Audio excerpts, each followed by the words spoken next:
Ce qui s'est passé ce matin au marché A de Bafoussam n'est pas un simple accident. Les contrôleurs des prix ont failli se faire lyncher par les commerçants. Oui, lyncher. On a vu des vendeuses, des jeunes, des grossistes se jeter sur eux comme si c'était eux la cause de leur misère quotidienne. Les gendarmes, qui étaient censés les protéger, ont pris la fuite, les laissant seuls au milieu d'une foule chauffée à blanc. Quand un contrôleur des prix devient une cible, c'est que la société est en train de basculer. Et ce qui s'est produit à Bafoussam est exactement le même cri que celui qu'on entend en ce moment à Meganga. Sur cet axe vital, les transporteurs sont à bout. Les raquettes, les gifles, les humiliations, les contrôles abusifs, ils n'en veulent plus. Le blocage n'est pas un caprice, c'est une rupture. Une rupture entre l'État et ceux qui transportent littéralement la vie du pays, le bétail, les vivres, les médicaments, le carburant. Le Cameroun de ces derniers jours ressemble à une marmite qui bout et dont le couvercle commence à trembler. À Meganga, les camionneurs exigent le ministre des Transports. À Bafoussam,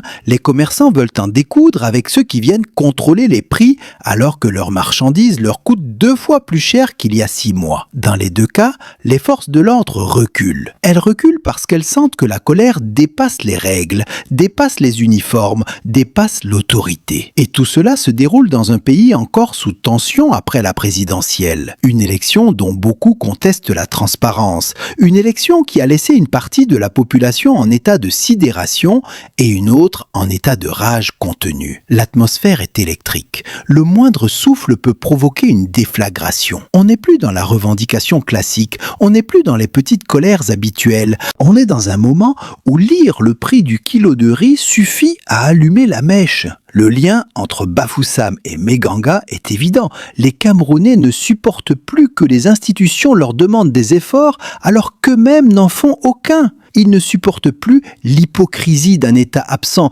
mais toujours présent pour punir, jamais pour aider. Ils ne supportent plus qu'on vienne leur expliquer ce qu'ils doivent payer, ce qu'ils doivent faire, alors que leurs enfants vont dormir le ventre vide. La colère n'est plus politique, elle est vitale. Et c'est là que le danger commence, parce que quand les populations n'ont plus peur, quand elles prennent les routes, quand elles encerclent les contrôleurs, quand les forces de l'ordre fuient, quand les communiqués préfectoraux ne valent même plus une feuille de brouillon, le pays entre dans une phase où tout peut arriver. Une insurrection, ça ne commence pas avec des discours, ça commence avec des petites scènes comme celle de ce matin. Un commerçant qui refuse une amende, une foule qui se rapproche, un gendarme qui recule, un camionneur qui dit « trop, c'est trop ».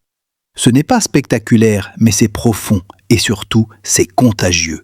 Meganga, Bafoussam, demain qui? Bertois, Nkongsamba, Douala, ou peut-être Yaoundé, là où tout le monde fait semblant que tout va bien? Le pays est dans une zone où chaque geste maladroit peut allumer une étincelle. Et ce qui est inquiétant aujourd'hui, ce n'est pas la colère, c'est le fait que plus personne ne croit que quelqu'un va l'éteindre. Si ce n'est pas un signal d'alarme, alors qu'est-ce que c'est?